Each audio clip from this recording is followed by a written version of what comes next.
नमस्कार। जय श्री राम। मुझे याद आती है एक बात, जब जय श्री राम करते करते लोग राम के नाम पर ऐसी बातें करते हैं जहां पर हिंसा होती है, जबकि उन्होंने अयोध्या और अवध ऐसी जगह पर जहां पर वो वध नहीं चाहते थे, जहां युद्ध नहीं चाहते थे, और युद्ध के बाद अक्सर परेशान होते थे और कहते थे कि अपने गुरु वशिष्ठ से जो मैंने उनका संवाद पढ़ा है कि ये कब तक चलेगा।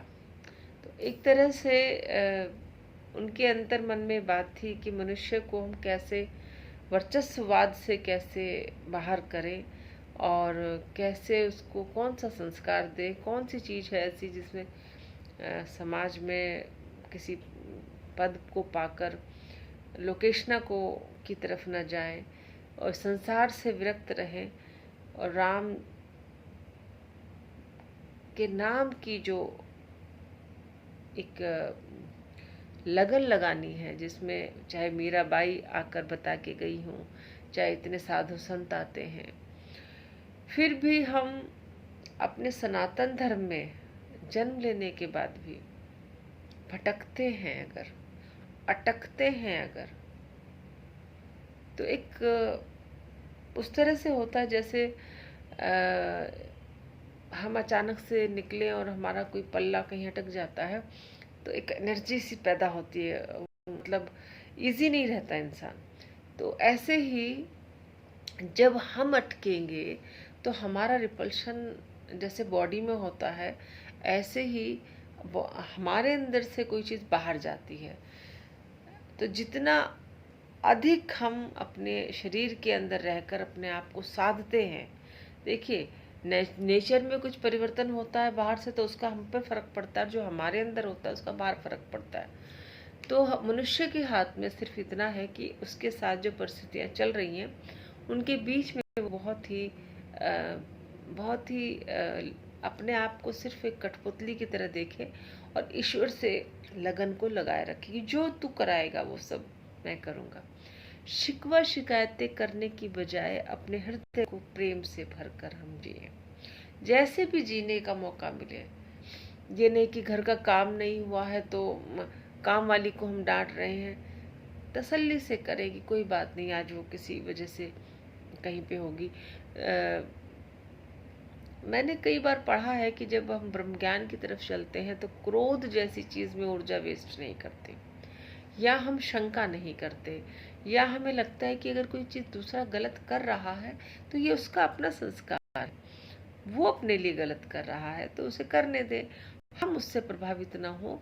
हम उसको अगर कुछ दे सके तो अपने अंदर से, अपने व्यवहार से दे सकते हैं, ना कि उसके ऊपर आरोप और प्रत्यारोप लगाकर।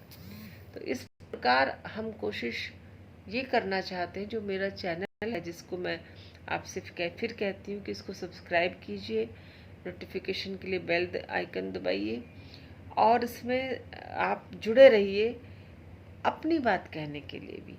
सिर्फ मेरे मन की बातें तो होती रहेंगी, आप लिखेंगे तो मैं आपके नाम से उन बातों की चर्चा आगे बढ़ाऊंगी।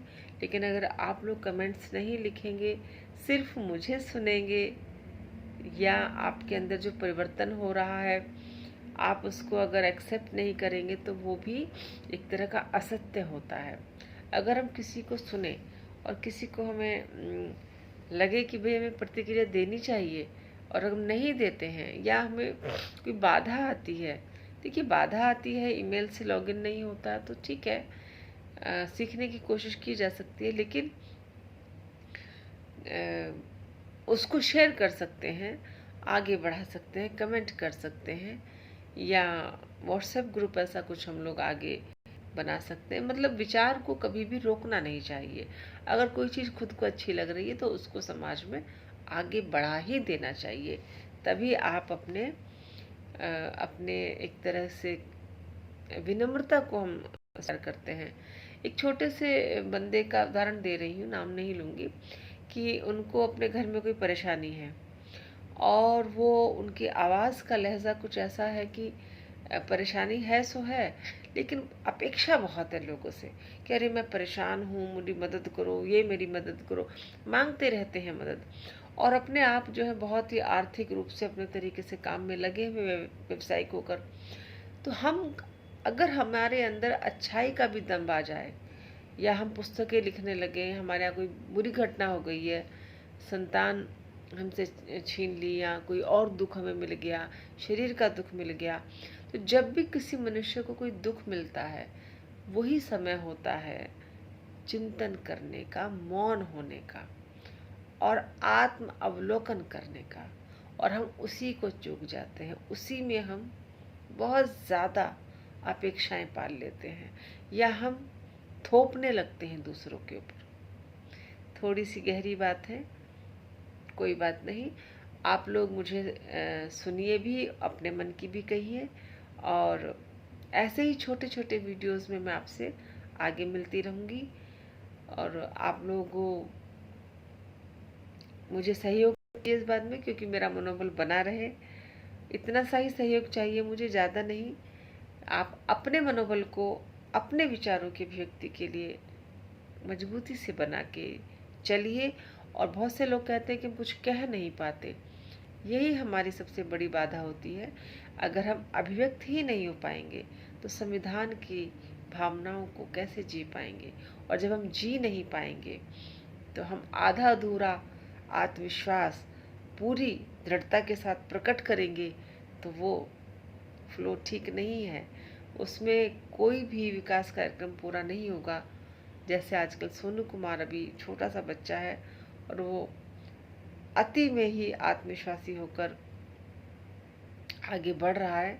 ईश्वर उसको सौम्यता प्रदान करें, उसके स्वभाव को कठोर ना बनाए, और वो डिक्टेटर ना बने, वो संस्कारी बच्चा बने।